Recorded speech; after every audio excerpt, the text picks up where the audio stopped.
Article 220, titled Branch Circuit and Feeder Calculations, provides a methodology for calculating the minimum size of branch circuits and feeders for various types of loads in electrical installations.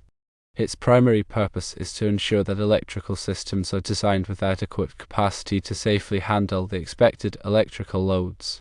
When approaching load calculations, it's important to understand the differences between new and existing installations. For newer installations, Article 220 serves as a guide for estimating the loads and determining the minimum circuit sizes for installations where the actual loads are not yet known. It provides default values for various types of loads, such as lighting, receptacles, and appliances. For existing installations, actual load measurements or reliable estimates should be used in the calculations. This is because the actual loads may differ from the default values provided in Article 220, especially in older buildings or those with extensive renovations. The default values in Article 220 are intended for use when actual load data is unavailable or unreliable. These values represent typical or average loads and are based on extensive research and data collection. They are typically conservative to ensure that the system is designed with sufficient capacity. However, it is important to note that the default values may not be accurate in all cases. For example, in buildings with specialized equipment or unusual load profiles, the actual loads may be significantly higher or lower than the default values.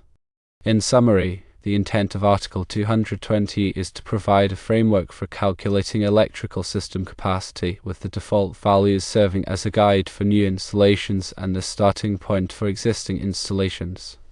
It emphasizes the importance of using actual load data whenever possible, especially for existing systems, to ensure accurate and safe design of electrical installations.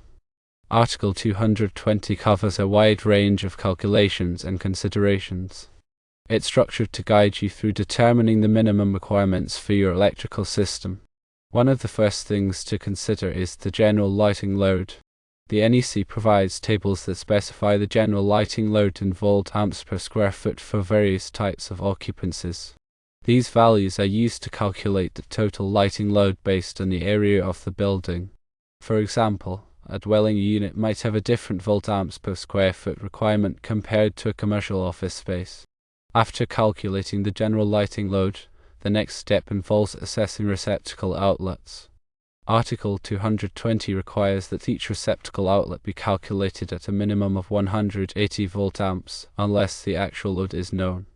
This requirement ensures that there is sufficient capacity for general-purpose receptacles throughout the building. For specific appliance loads, such as ranges, dryers, and air conditioners, Article 220 provides specific calculation methods. These methods take into account the unique characteristics of each type of appliance. For example, the demand factors for ranges are outlined in Table 220.55, which allows for a reduction in the calculated load based on the number of ranges installed. Motor loads also require special consideration. Article 430 provides detailed requirements for calculating motor loads, including the ampacity of conductors, the size of overcurrent protection devices, and the short-circuit current rating of equipment. Article 220 refers to Article 430 for these specific calculations. When calculating the total load for a feeder or service, demand factors can be applied to certain loads. Demand factors are multipliers that reduce the calculated load based on the likelihood that all loads will not be operating at their maximum simultaneously. These factors are especially useful for large buildings with diverse loads. For example, Table 220.42 provides demand factors for general lighting loads in various types of occupancies. Continuous loads are defined as loads that operate for 3 IOs or more continuously. These loads must be calculated at 125% of their maximum current rating. This requirement ensures that the conductors and overcurrent protection devices are adequately sized to handle the sustained load. Non-continuous loads are those that operate for less than 3 IOs continuously. These loads are calculated at 100% of their maximum current rating. The NEC also addresses the calculation of loads for electric vehicle charging equipment. Article 625 provides specific requirements for sizing the branch circuits and feeders that supply electric vehicle charging stations. These requirements take into account the continuous nature of electric vehicle charging and the need for dedicated circuits. For dwelling units, the NEC requires a minimum of 220 amp small appliance branch circuits for the kitchen, pantry, and dining area. These circuits are intended to supply power for countertop appliances and other small electrical devices. In addition to the small appliance circuits, the NEC also requires a minimum of 120 amp laundry circuit for dwelling units. This circuit is intended to supply power for washing machines and other laundry equipment. For show windows, the NEC requires a minimum load of 200 volt amps per linear foot. This requirement ensures that there is sufficient capacity for lighting and other electrical equipment in show windows. For banks and office buildings, the NEC provides specific requirements for calculating receptacle loads. These requirements take into account the high density of receptacles in these types of occupancies. For schools, the NEC provides specific requirements for calculating lighting and receptacle loads. These requirements take into account the unique characteristics of school buildings and the need for adequate electrical capacity. In healthcare facilities, the NEC has stringent requirements for electrical systems to ensure patient safety. Article 517 provides detailed requirements for essential electrical systems, including emergency power systems and critical care circuits. For agricultural buildings, the NEC provides specific requirements for electrical systems to address the unique hazards associated with agricultural environments. These requirements take into account the presence of dust, moisture, and corrosive substances. For recreational vehicle parks, the NEC provides specific requirements for electrical systems to ensure the safety of recreational vehicles and their occupants. These requirements address the need for ground fault protection and adequate overcurrent protection. When performing load calculations, it's important to consider the voltage drop in the conductors. Excessive voltage drop can cause equipment to malfunction and can also reduce the efficiency of the electrical system. The NEC recommends limiting voltage drop to 3% for branch circuits and 5% for feeders. To ensure the accuracy of load calculations, it's essential to use reliable load data. This data can be obtained from equipment nameplates, manufacturer's specifications, or actual load measurements. It's also important to consider any future load growth when designing an electrical system. Adding extra capacity to the system can help to avoid costly upgrades in the future. When performing load calculations, it's important to document all assumptions and calculations. This documentation can be helpful for future reference and can also be used to justify the design to inspectors and other stakeholders. The NEC is updated every 3 years, so it's important to stay current with the latest requirements. Consulting with a qualified electrical engineer or electrician can help to ensure that electrical systems are designed and installed in accordance with the NEC. Many software tools are available to assist with load calculations. These tools can automate the calculation process and can also help to ensure accuracy and compliance with the NEC. Understanding the principles of load calculation is essential for anyone involved in the design, installation, or maintenance of electrical systems. By following the guidelines in Article 220 and other relevant sections of the NEC, it's possible to create safe and efficient electrical systems that meet the needs of the occupants. Moreover, accurate load calculations contribute to energy efficiency and cost savings. By properly sizing electrical equipment, you can minimize energy waste and reduce utility bills. In addition to the specific requirements for various types of loads, Article 220 also includes general requirements for load calculations.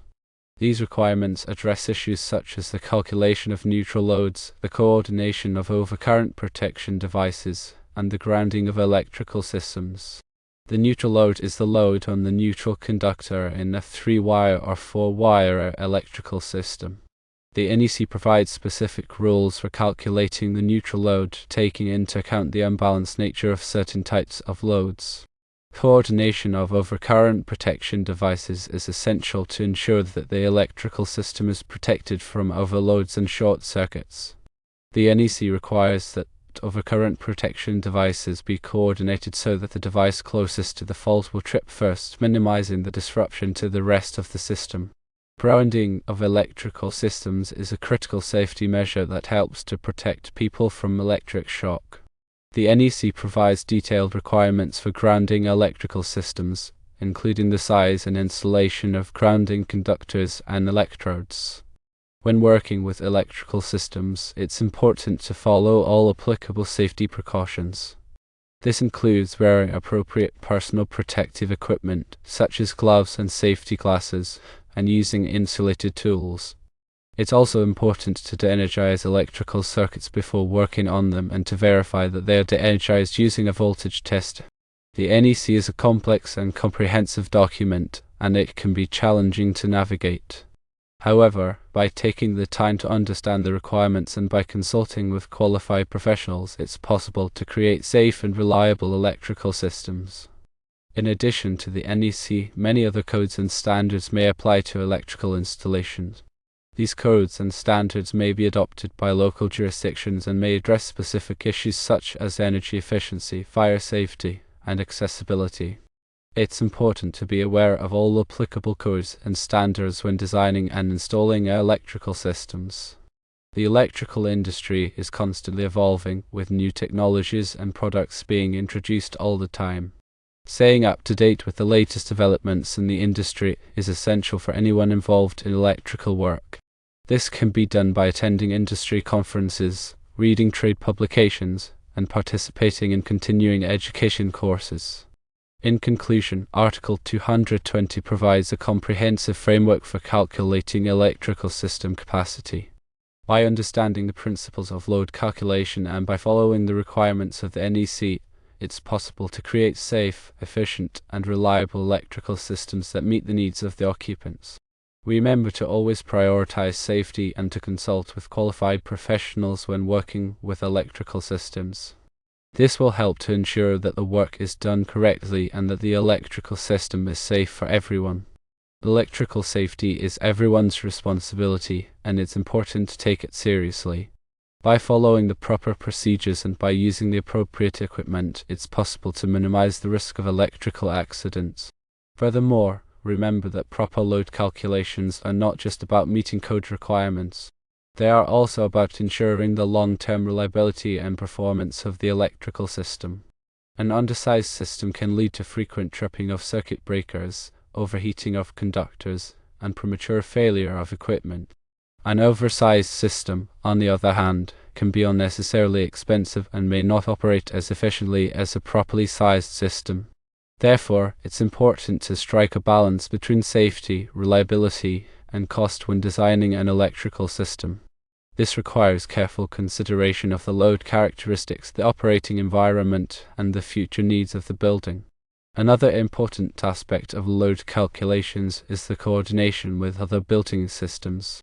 For example, the electrical system must be coordinated with the heating, ventilation, and air conditioning, or HVAC, system to ensure that there is sufficient capacity to handle the combined loads. The electrical system must also be coordinated with the fire alarm system, the security system, and other low-voltage systems. Effective communication and collaboration between the various trades involved in a building project is essential to ensure that all of these systems are properly integrated. Finally, remember that load calculations are not a one-time task. They should be reviewed and updated periodically to reflect changes in the building's occupancy, equipment, or operating conditions. This is especially important for existing buildings that have undergone renovations or have had new equipment installed. By keeping the load calculations up to date, you can ensure that the electrical system continues to meet the needs of the building and that it remains safe and reliable.